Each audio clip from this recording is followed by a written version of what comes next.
If you're learning to code, the chances are you're finding it hard to focus, you don't have the energy, or you're just feeling overwhelmed. Now that's no surprise because the studies have shown that the average attention span of a human being is now less than a goldfish.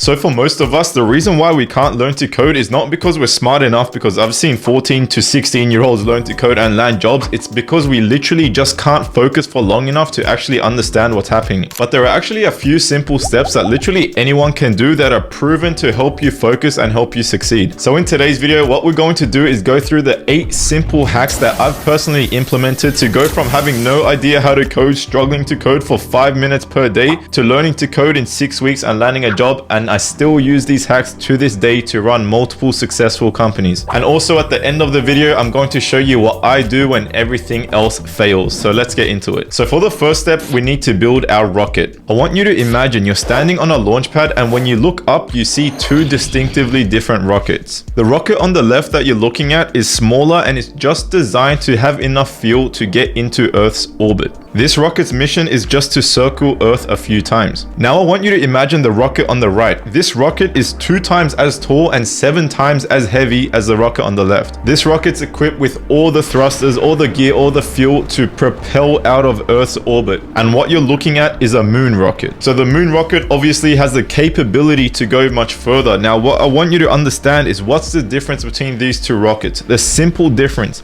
is at the start, the engineers decided that the rocket on the right was going to the moon and the rocket on the left is just going to orbit. It all comes down to the intention that you have at the start. The intention of the engineers at the start determine how much size the rocket will have, how much fuel it can carry, all the thrusters, all the gear, all the tech. But most importantly, the intention determines the ultimate destination. Now, what's the point I'm getting at with you? It's that this is exactly how our brain works. Scientific studies, including studies from the Harvard Brain Institute, suggest that high achievers use 20% of their brain capacity. But what about Olympic gold medalists? How much do you think they use? The gold medalists use 40% of their brain capacity. Now, what's the difference between the 2? The only difference comes down to the intention that they have. They found out that those with just the simple intention of becoming the best are those that end up going to the moon. So what I want you to do now is I want you to say you want to be the best at something. I want to be the best at coding. So what's going to happen is your brain is literally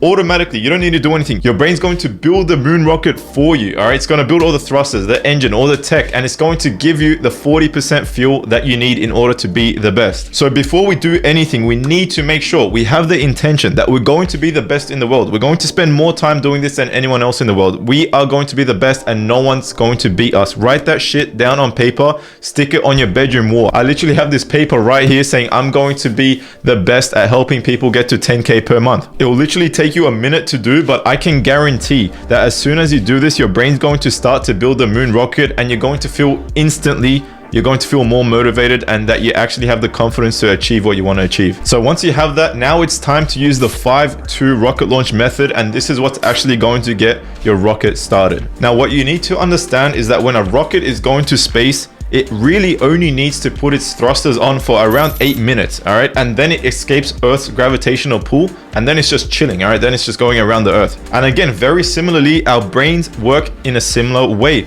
Our brains have a procrastination gravity pull, all right? But instead of going for 8 minutes, all we need to do is put the thrusters on for 2 minutes. So just start your countdown from 5. Imagine your mental ignition lighting up and the internal engines igniting. And once your timer hits 0, just do anything for 2 minutes. So basically what this method is we count down from 5. We only do it for 2 minutes to get out of that gravitational pull, and then we use momentum to take care of the rest. So if you're finding it hard to get started, you're on your phone scrolling, just remember the 5-2 rocket launch method, count down from 5 and just do it for 2 minutes. So now that we can actually get started, this is the most important part. We can't get distracted, because if we lose focus, all that fuel that you use, all that willpower that you use to escape your brain's gravitational pull literally gets wasted. And by the way, this study shows that we only have a finite amount of willpower or rocket fuel. As it gets depleted, the more we use it. So what we need to make sure right now is our space is phone free. And as the name suggests, you just don't have your phone around on your desk. Now there's 3 levels to this depending on how fried your dopamine receptors are. Now what's super funny is I recently did a DNA test, and it turns out I literally have the worst gene to be addicted to cocaine. All right, so I'm level 3, but if you can control yourself, then you're level 1.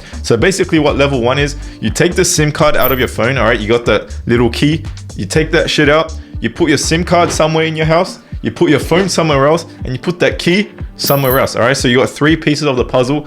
You're not gonna go on your phone. You turn your phone off, put it in a cabinet. Now for step 2, you get a phone lock. All right, this is the one I really like because you can't see it. It's out of sight, out of mind. And if you need to get to your phone, you literally need to break it and buy a new one. So if you're addicted to dopamine like I am, you're probably not gonna break it because not only it costs $100, you gotta wait for it to come in again. Now for level 3, you can either see this as if you're super addicted to dopamine like I am, or if you want to be super successful. This is extreme. This is a no phone solution. This is what I recommend to people that do legitimately want to be the best at something. You can't have your phone. Guys, I haven't been on my phone in like 14 days. Literally the only thing I use my phone for is 2-factor authentication. So you guys don't hack me because I can't do it any other way. So what I do is I move all my apps that I genuinely need to run my business and run all my companies. I move that to my computer, and then my really close friends, bang, they can message me on WhatsApp. And because I have WhatsApp on my computer, I just don't go on it when I'm working. But outside of when I'm working, I can still talk to them. I'm just not on my phone because your phone, as Sam Ovens says, the more time you spend on your phone, the dumber you get and the poorer you get. And guys, this is 100% true. So if you're level 3, this is if you're extreme. This is if you're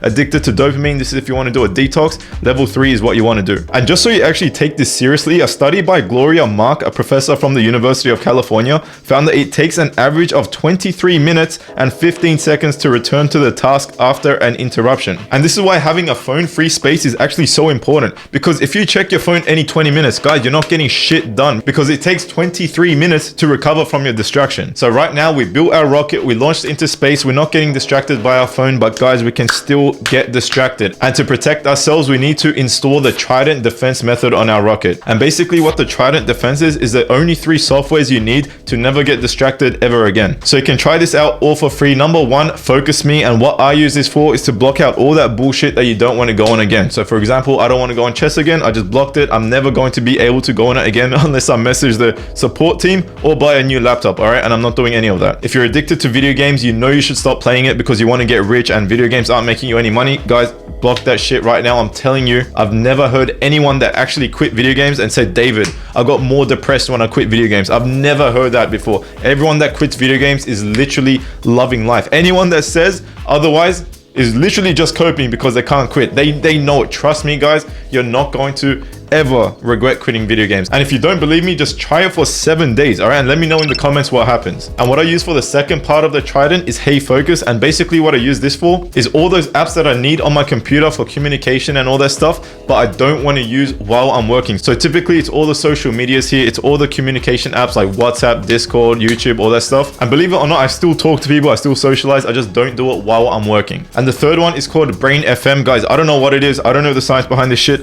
If you play Brain FM while you're studying, your brain's just gonna feel like a million times better. You're never gonna lose concentration. It's something I just can't explain and you need to try out for yourself. It's amazing. And I'm not sponsored by any of these. These are literally the softwares that I use to run multiple companies, work 14 hours a day without getting distracted. So now you're not getting distracted, but the chances are that you felt tired or depleted in the last few days. Now we can't be talking about focus without talking about the elephant in the room, and that's sleep. Now Matthew Walker, who's a renowned neuroscientist and sleep expert, describes sleep as the most powerful legal performance enhancing drug that few people are taking advantage of. Now, as soon as I heard that, I spent thousands of dollars on a sleep coach to help me improve my sleep, but I'm just going to tell you what to do so you don't have to spend thousands of dollars to optimize your sleep. Now, eventually I'm going to make a full video on this to give you 100% of what you need to know to sleep, but basically the 80% is you want to be sleeping and waking up at the same time every single day. This is because our body has a body clock called the circadian rhythm, and this basically needs to be in sync with the sun. This is what gives you energy, it helps your brain focus throughout the day. So if this is out of sync, if it's out of whack, if you're sleeping at 4 a.m, bang, next day you're asleep at 8 p.m,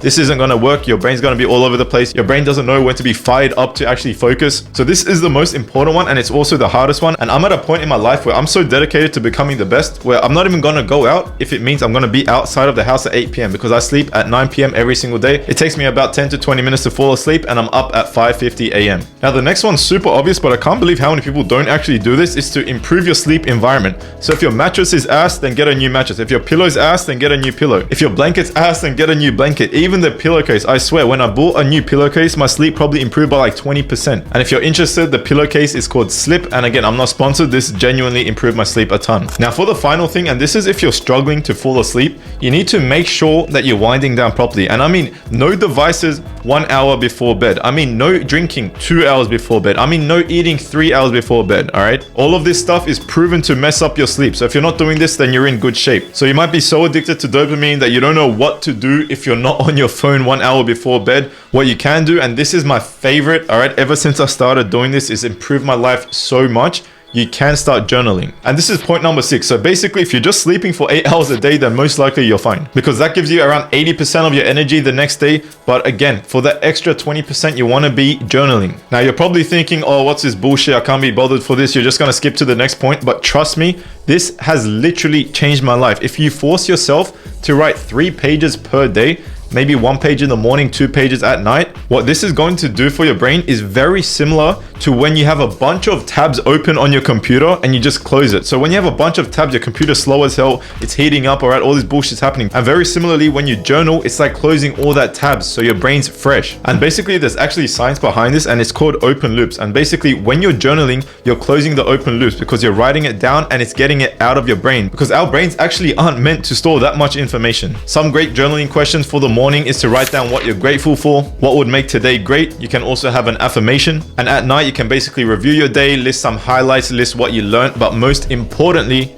you want to plan the next day. Now for hack number 7, this is going to help you so much that you're going to feel like Einstein when you're coding. Now for this step, we're actually going to start meditating, and you can do this if you're religious or not. And you're probably thinking this is bullshit or something like that, but trust me, I thought that too. As soon as I tried it, my focus was absolutely insane. But if we look at this study, it's led by researchers at Harvard Medical School. They used MRI scans to show that just 8 weeks of meditation changes the structure of your brain. It increases density in the areas of your brain that's associated with memory, which is super important for coding in particular, because we use our memory to remember function names, file names, what's going on, etc. Our brain also increases in density in areas associated with learning, so this is actually going to make you learn quicker. And it also increases in density in areas related to self-awareness, so you're less likely to get distracted and you're just going to be able to focus for unlimited time. And if that's not enough to convince you, it also reduces density in the areas related to stress and anxiety, so basically you're not going to get all this bullshit sickness from it. Now it's easy to say that you want to meditate, but actually doing it consistently is a whole different game. But what helped personally for me is doing the Wim Hof method.